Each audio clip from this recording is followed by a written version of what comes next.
I am live. Welcome. So today, when I opened up my OBS, I had all my settings were reset or something. So I had to quickly recalibrate them. And what I wanted to do was to see if I can find out if it's working. I hope you can hear me right now, I think you can hear me, but when I play the video, I want to make sure that the audio is going to be playing. So what I'm going to do is today, hello Karen Ann Preston, maybe you can help me. I'm going to play a short clip of a astronaut interview from today, just a couple hours ago. NASA uploaded it, and I just want to find out if you guys can hear the audio as it plays. So I'm gonna play it. Yeah, no, it is hard to believe that this is really happening. It's really real, and that we are up here applying everything that we've learned over the past several years. Okay, it sounds like you guys can hear that, I think. So I'm gonna play it again. This is Jessica Watkins, and this is her first time going to the space station, and she is going to tell you about. Thank you, Deb Woods, and welcome everyone. So she's going to tell you that she has a hard time believing it. Okay, and this theme is something that every astronaut mentions when they're asked about what was it like your first trip to space. And I'm going to play a lot of the testimonies that they give. They have a hard time believing that it's real because it's so far out of reality. It's so unreal to them. And what I think what they're saying is the conditions they're in. They have a hard time believing a place exists that they're in, that a place can exist like that, where things don't fall to the floor and things just float. So let's listen to Jessica Watkins. Yeah, no, it is hard to believe that this is really happening. It's really real, and that we are up here applying everything that we've learned over the past several years and everything that we've done in preparation beforehand. There's certainly lots of opportunities and experiences that we've both had leading up to this that are now very applicable. But certainly for me, when I was doing them, I definitely had no idea that this would be one day how it would all end up. So she has a hard time believing it, and that it would be that this is somehow how it would end up. Okay, I see a comment in the chat that I'm going to comment on. Eric Dunaway says lies are not testimonies. One thing I have to say about that is, do you think, I'm not asking for an answer in the chat or something, but I just want you to answer this inside your own head and think about it on your own, because that's what I do. But do you think that men like you or me, just men, human beings that were born on the earth, that live on the earth, do you think that they have the capability to lie to the entire human race and to deceive the entire world? Is that what you believe? Or do you believe the Bible? Because the Bible clearly talks about that not happen. There clearly doesn't talk about men deceiving the whole world. The Bible talks about the devil, Satan, or Lucifer, or however you want to call him. He's deceiving the world. So if you were to ask me, I would say that the whole flat earth community, or the truther community, or whatever you want to call it, is wrong. Completely wrong.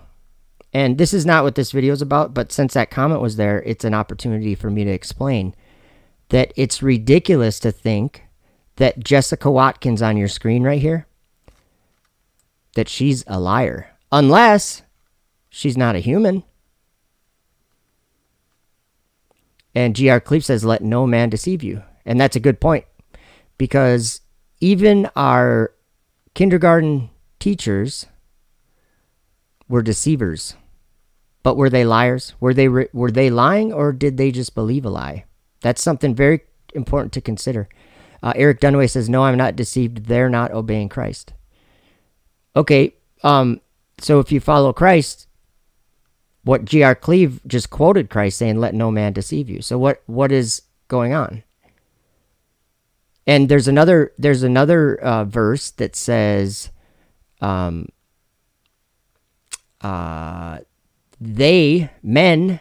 hide the truth in unrighteousness. So if they're not lying, how can they hide the truth in unrighteousness? Well, that's the devil. He can trick them. And what I mean is they believe the lie that the devil has sold this world, okay? And it's not green screen manipulation, because they don't have a green screen up in the sky in their space station. And that's something that, I don't know how to describe it without insulting the flat earth community, okay? I filmed this light in the sky flying over that is claimed to be the space station. I film it all the time, and I do it with a P1000, and you can see it. You can see the shape of it, and people say, no, they're faking that. Well, think bigger, okay?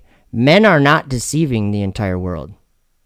If you read Revelation, there's a dragon, Satan, that deceived the world.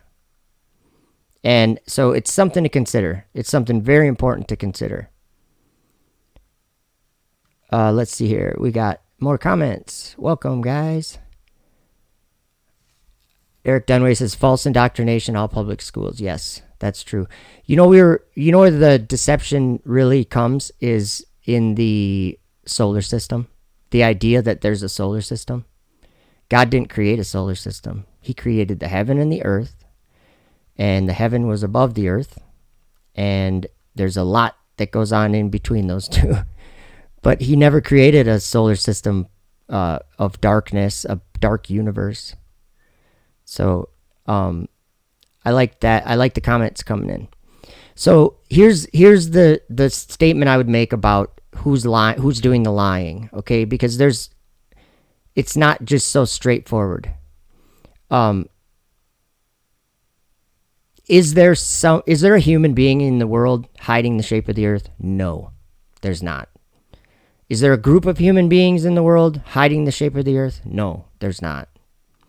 Is there a group of people in the world that sell a lie to the world, aka NASA? Yes, there is. But are the people that are people at NASA, are they deceiving the world? Are they telling you a lie, or are they telling you what they believe? There's a big difference. Your teacher in elementary school that had the globe on her desk, she was not lying to you, but she was telling you a lie. Do you see the difference?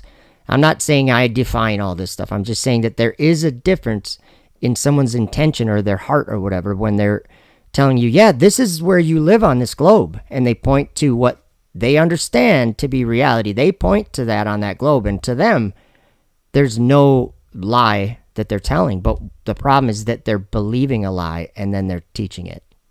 So that is my take on that. So let's listen to some more astronauts talking about how it's hard to believe that what they experience is real. And I'm just trying to find the video here. I actually have a few of them. So Jessica Watkins, that's on your screen right now, she just launched up there just recently. This is her first time up there. Now there's, we have a little message from Greta, of all people. How did I end up on the Effed Up World TV channel? I didn't sign up for this. How did I end up? I guess she's not happy about being on my channel. And then this is another thing to mention. This is a testimony from astronauts here. So when you look at the earth from that vantage point, you, and I know others have said this, you don't see the borders. You don't see political borders. You hardly see geographical borders. We're so used to looking at maps or globes. In low Earth orbit, you don't see a globe. In low Earth orbit, you don't see a globe. So that's their testimonies in low, or this guy's testimony in low Earth orbit. You don't see a globe. That's something to think about. And I like this comment. Eric Dunaway says, because they receive not the love of the truth, God sends a strong delusion so that they believe a lie and be damned. So that's the most accurate way to describe it, Eric. That is right there. Because they're believing a lie. And if you look at Ezekiel, it talks about men, it talks about God giving it to these men to enter into his sanctuary and defile it. And he calls them robbers. And that's in Ezekiel 7 or 8.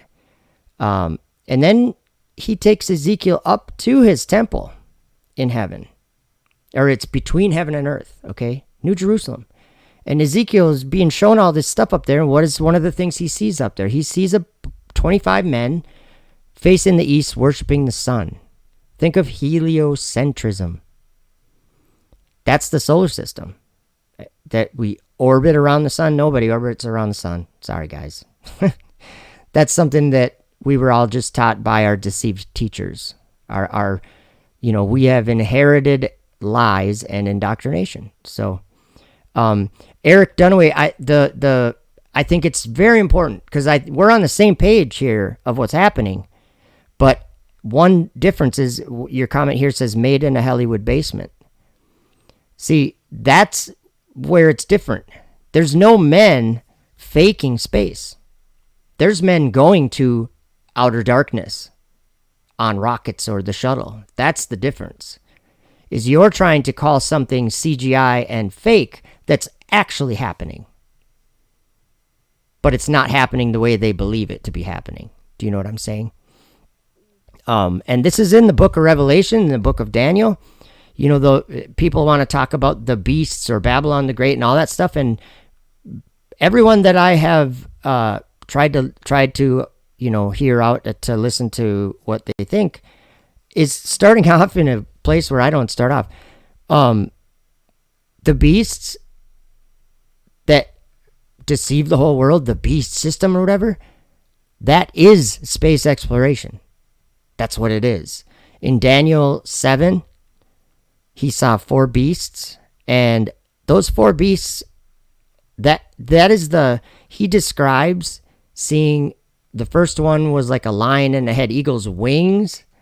So it had wings, and then it was lifted up from the earth too. I think he's describing the shuttle. And then he watched as the wings were plucked off from it. Well, the shuttle retired in 2011. Then all of a sudden, NASA had to use Russia. We had to buy tickets from Russia to get to the space station. Well, what's Daniel's second beast? It was like a bear. And it had 3 ribs in the mouth of it, between the teeth of it. And they said to it, arise. Okay, all those beasts, they go from the ground up to the sky. That's something significant. Very significant. Eric Dunaway says rockets go into the ocean, not through the firmament. That's where we disagree. Because in like you said, you believe Ezekiel. Go read Ezekiel 7. Actually, why don't I go there? I'm just going to pull it up here really quick. I want to show you that it's God that said that men are going to enter the firmament, not me. Whoops. When God said, when he came down to the Tower of Babel, and he said, sorry, I'm trying to open this up. He said that nothing would be restrained from them, which they imagined to do if they are all speaking one language and one tongue. So, did they imagine going to the moon? Of course they did. So, like you said earlier, they won't receive the love of the truth, so God will send them strong delusion and they'll believe a lie. They'll believe the lie. So, Of course they went to the moon. They got video footage. They landed it. There's hours and hours of footage, and there's thousands of images, and you can verify all of it. Okay, great. If you believe a lie, you can verify all of it. If you believe that men can walk on the luminary that God made, the lesser light, then if you're going to believe that lie, then they landed on the moon. Get it? So that's why I think it's so important that to, whether we disagree or agree or whatever, it's still important to bring up the differences, I think, or the different things. But in Ezekiel here, I didn't get to the page I was looking for, but this will work. I'll bring you over here. Okay, you should see Bible. Yeah, you can see it. Okay. Now, this to me, just think of space exploration. And when we talk about the sky, we talk about the heavens, we should all realize that God said, the heavens my throne, and the earth is my footstool. So I just think it's important that we all realize that the temple of God, and I understand the aspect of when Paul said, you are the temple of God. I understand that. But that's not where God's throne is. That's not where Jesus is sitting at the right hand of the Father. Isn't inside of you. That's up in the heavens, literally up in the sky. He's the most high God. He sits above the circle of the earth and looks down on the earth. So when the Tower of Babel, when they built the tower, he went down to the earth to see it. So he went down there, and when he was down there, that's when he said, wow, this is what they're doing? Nothing will be restrained from them. So that they imagine to do. So that's interesting. But let's look at this. Let's look at verse 20. I think this is what this is talking about. As for the beauty of his ornament, he set it in majesty, but they made the images of their abominations and of their detestable things therein. Therefore have I set it far from them. And I will give it into the hands of the strangers for a prey, and to the wicked of the earth for a spoil, and they shall pollute it. My face will I turn also from them, and they shall pollute my secret place. For the robbers shall enter into it and defile it. Okay, so where's his secret place? Psalm 18 said, God made darkness his secret place. He made darkness his secret place, and his pavilion round about him were dark waters and thick clouds of the skies. So darkness is God's secret place. But he says here, they shall pollute my secret place, for the robbers shall enter into it and defile it.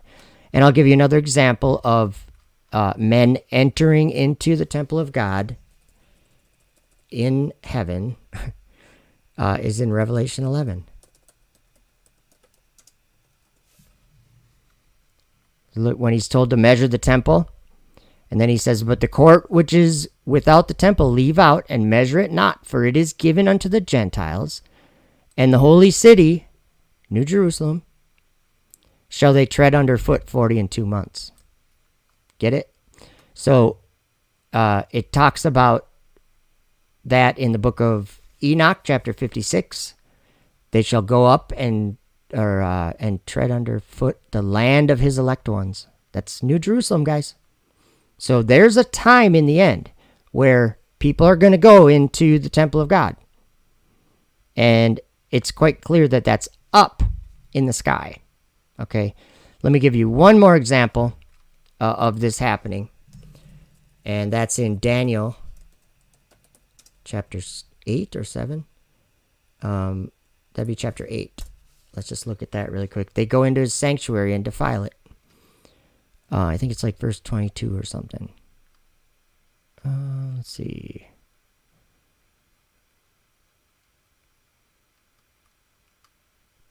Maybe it's earlier than that.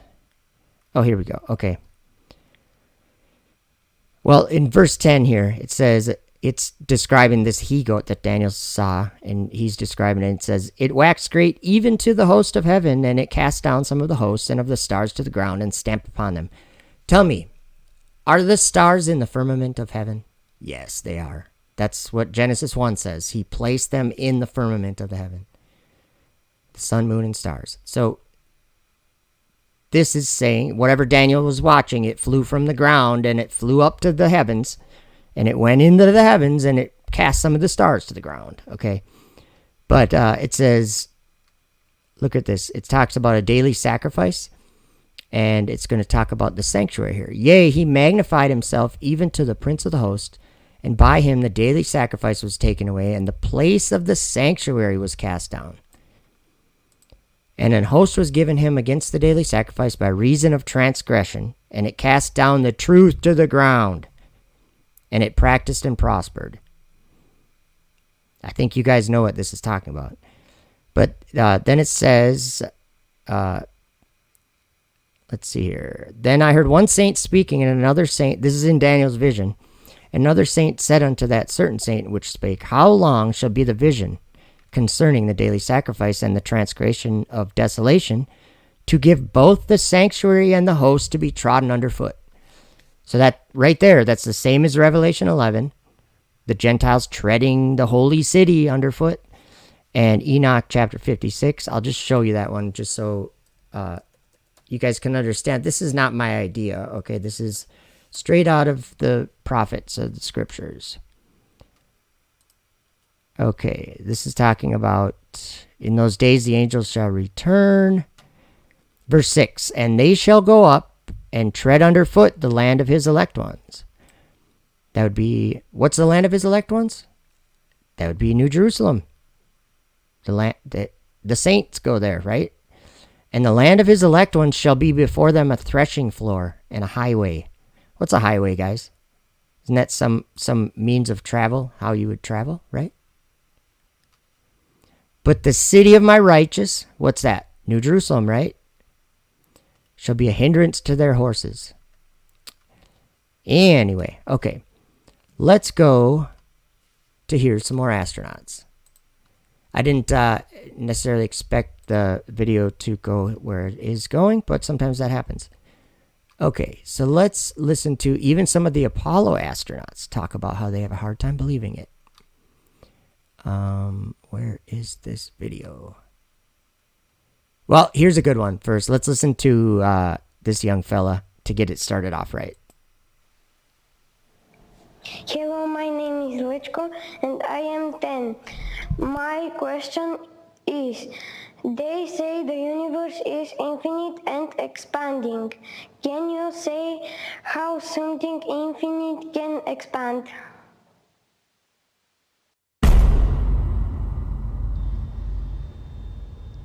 That's a very tough question. In fact, one of the things I love about science is that we deal with questions like that and try to find ways to measure things and make theories and then test them. I do not know the answer to that question, and I hope that someone from your generation in the future will learn enough about it because of science to be able to explain the answer to me someday. Station, this is Houston ACR. Back in close to event. Thank you to all participants. Station, we are now resuming operational audio communications.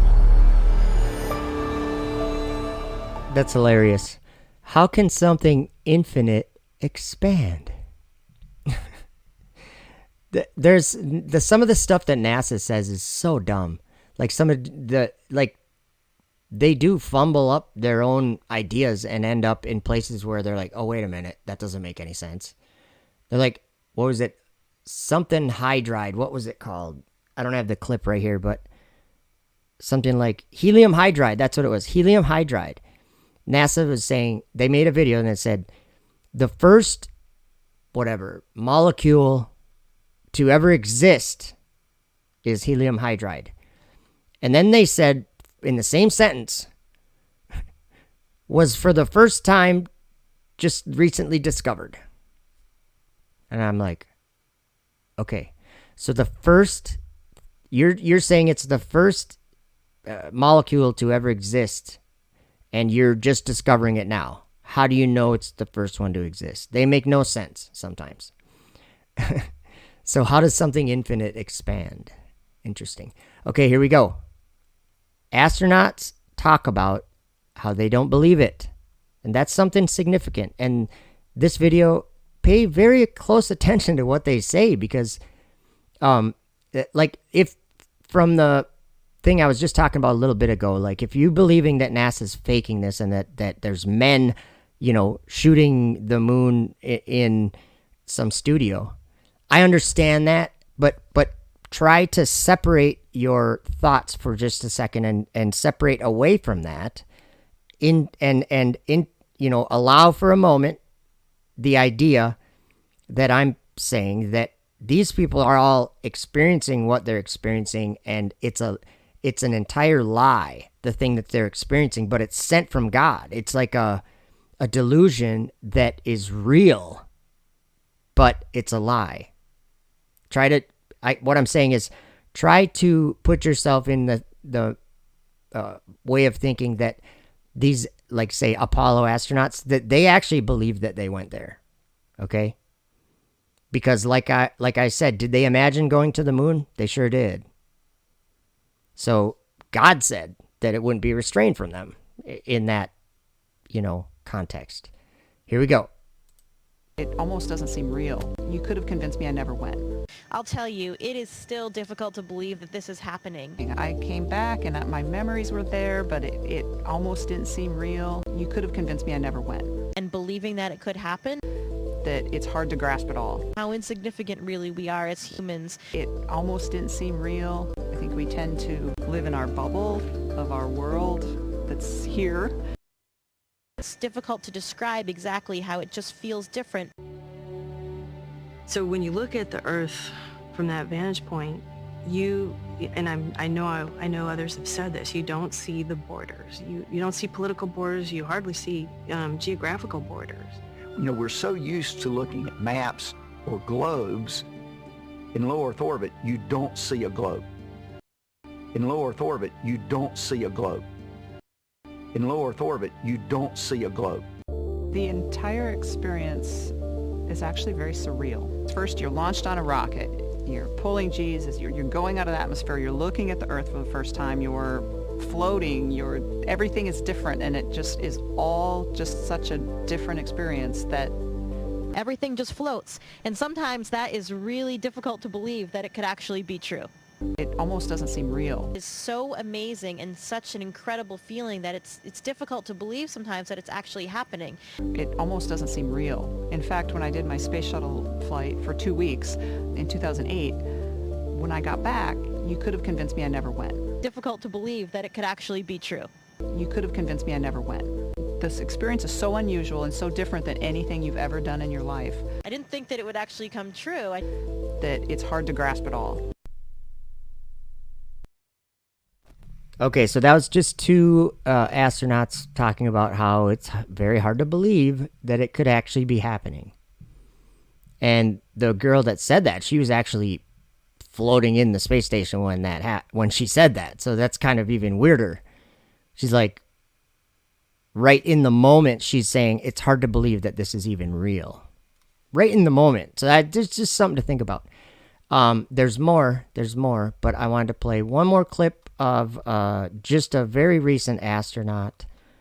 Where is it here? There it is. This was like maybe, I don't know, 3 or 4 months ago, she flew up on a SpaceX Dragon. That's significant. A Dragon. Check this out. This was your first trip to space. Can you walk me through your feelings and thoughts as you were launching into the space, up to the space station? Honestly, sometimes we weren't even sure that it was real, but... Okay. Honestly, sometimes we weren't even sure if it was real. It was just an incredible experience. The Falcon 9 is an awesome ride. And I beheld another beast coming up out of the earth. And he had 2 horns like a lamb, and he spake as a dragon. He spake as a dragon. He came up out of the earth. These beasts in the Bible are here in our world right now. And a lot of people still want to say, no, Rome, or no, the Pope is the Antichrist. Get over it, guys. I'll just say one thing. The Pope isn't going to make fire come down from the sky, and he never has. He's never talked about it. But there is someone that is making fire come down from the sky, and people in the world look at it like it's some miracle. And that would be landing rockets. Landing rockets. And that is, the way I understand it, that is in the Bible. The idea of landing rockets. What do you mean, Joe? Well, what is landing a rocket like physically doing? Well, it's coming back towards the earth, and it uses fire to slow itself down so it doesn't crash, right? I'm trying to find a video here. I have it here somewhere. Okay, listen to this fella. Propulsive landing. Getting the basic infrastructure of being able to reuse these rockets. And he doeth great wonders, so that he maketh fire come down from the heaven on the earth in the sight of men. That's what we just watched that. Propulsive landing. Propulsive landing.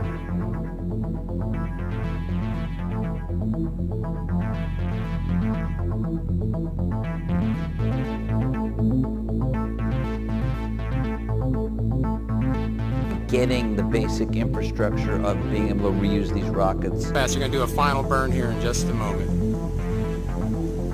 There's final burn 1 and 2. 2 candles coming down. Okay, I'm going to read this verse, and then we're going to listen to the sound, because when those rockets come back towards the ground, they're moving faster than the sound can move through the air when they first enter. So they're going to nearly touch the ground before this guy even hears them. And we get a sonic boom when something's moving faster than sound. And so I just wanted to read Enoch 57. He talks about some loud vehicles, I'll say. And the noise of their wagons was heard, and when this turmoil took place, the holy ones from heaven remarked it. And the pillars of the earth were moved from their place, and the sound thereof was heard from one end of heaven to the other in one day.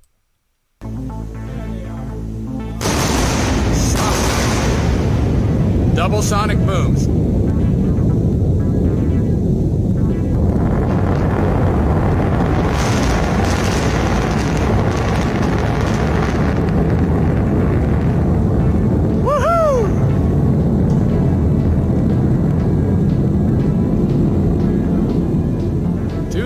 Beautiful landing. And I see 2 standing. Woo! There they go. Yep. Fire coming down from the sky, guys. Holy shit!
I believe that it's important for the future to be a spacefaring civilization and out there, ultimately be out there among the stars. And So that's what's being taught to our children as the future is to be up among the stars and to dwell in the stars.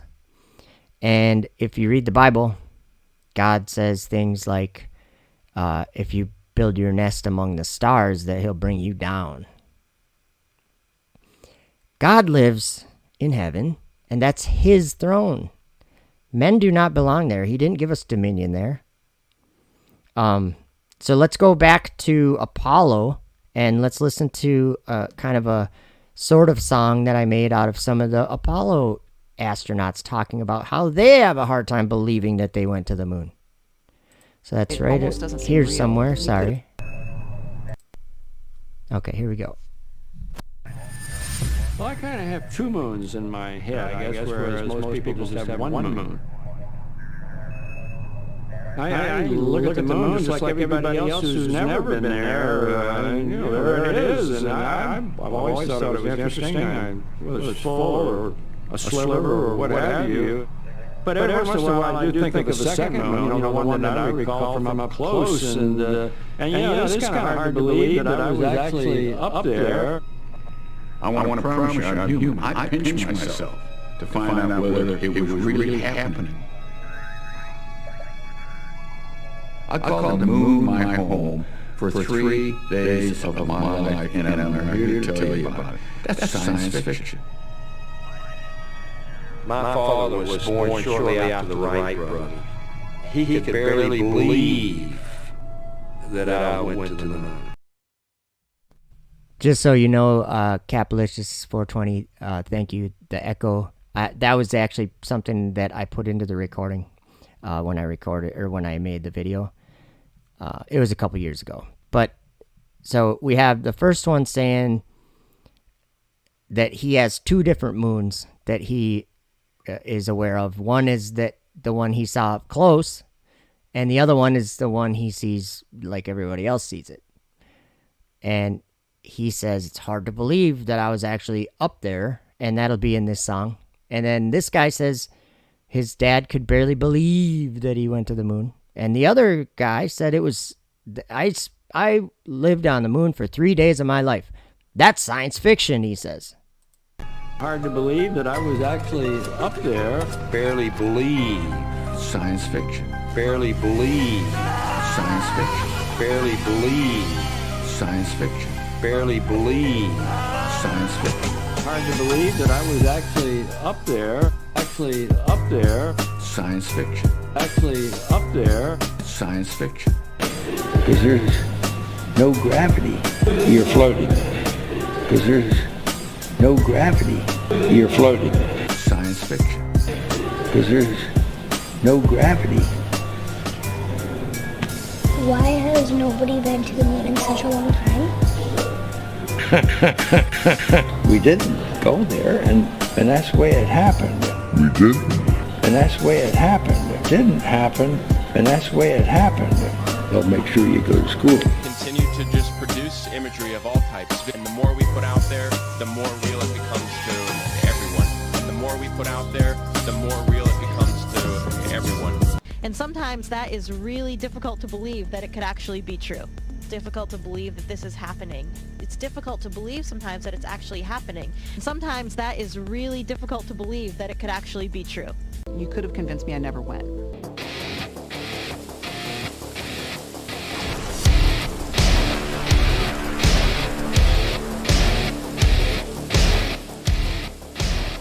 All right, I have one more clip, and then that's going to be it. I didn't want this to be a super long stream, but make sure you subscribe. And there's a lot of people been wearing these things on their face that are kind of gross lately. And it's really hard to hear what they're saying, because it's like, I don't know, you'll get it. Oh, it's because I'm distanced from you. You'd probably have a hard time hearing from me right now. Should I have a mask on and that be muffled? Mr. President, You're going to have to take that off, please. You're very muffled, so if you would take it off, it would be a lot easier. Okay. I can't hear you! Hello, there it is.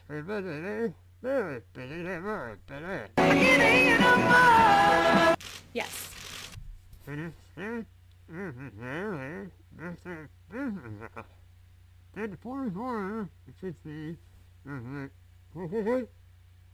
I can't hear you.